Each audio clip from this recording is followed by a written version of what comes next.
In today's world, the volume of unstructured data is rapidly increasing, necessitating better technologies to help make sense of it and make better decisions. Witnessing a new era of computing,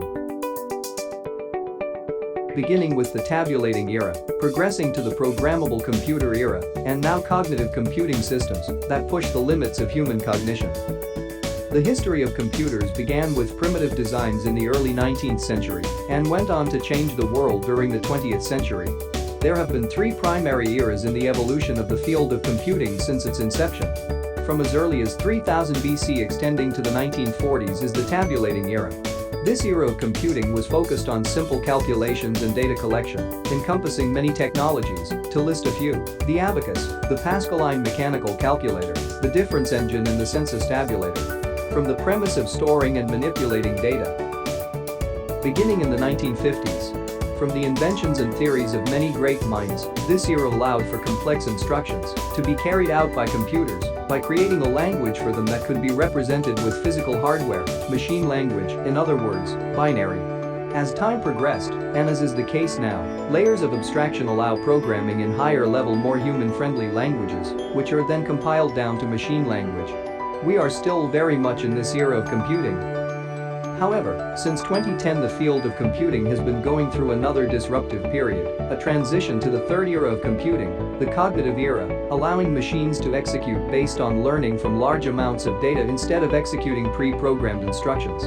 As the field of computing has been evolving towards the cognitive era, another paradigm shift in computing is accelerating the transition: infinite computing.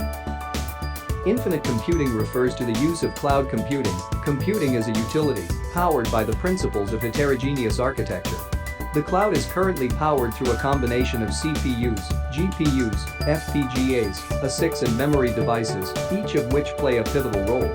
These devices have been and will continually increase in performance and efficiency due to shrinking transistors, new materials, 3D integrated circuits, new memory devices and standards, as well as other optimizations in software that are made to be tightly coupled with hardware.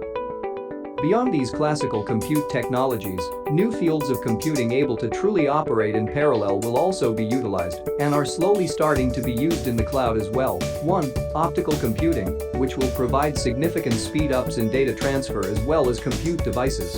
2. Quantum computing, which will be able to solve new types of problems and reduce the probability space in optimization problems. 3. Clockless parallel neuromorphic architectures, which are based on the human brain and will provide significant performance and efficiency gains in artificial intelligence applications.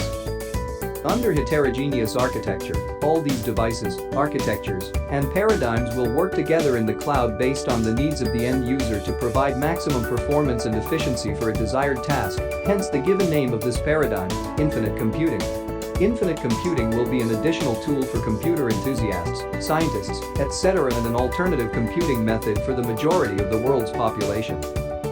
For some examples, let's look at some resources that may be allocated to certain types of individuals or groups, ranging from light usage to a business or startup. As you can see, the future of computing will be truly personal and optimized for your specific needs. It is worth mentioning that this paradigm of computing is centralized and trades off accessibility for potential privacy and security concerns. A decentralized cloud based on blockchain principles could change this. Beyond the impact to groups or individual users, the principle of infinite computing also applies to our devices, called edge devices.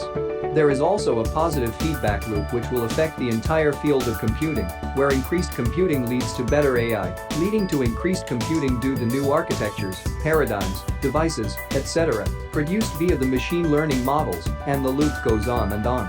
It is important to note that there are countless directions the industry can end up taking, and the views stated.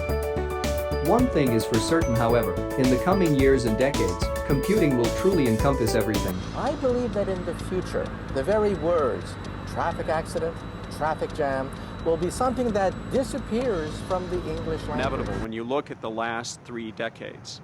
The 80s, the decade of the microprocessor, symbolized by the personal computer. That was the decade in which we built our computers.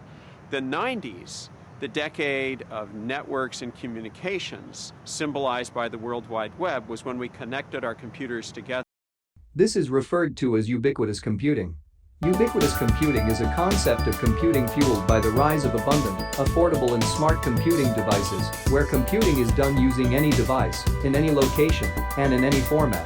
This can range from devices such as a laptop, desktop and mobile phones to smartwatches, refrigerators, glasses, warehouse automation. The list is truly endless.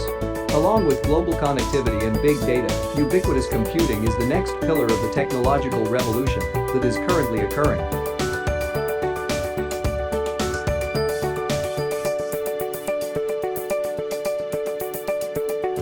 Already, we have computers in our phones, TV sets, stereos, wristwatches, and our dishwashers. But in the future, computers will move even deeper into the very fabric of our lives.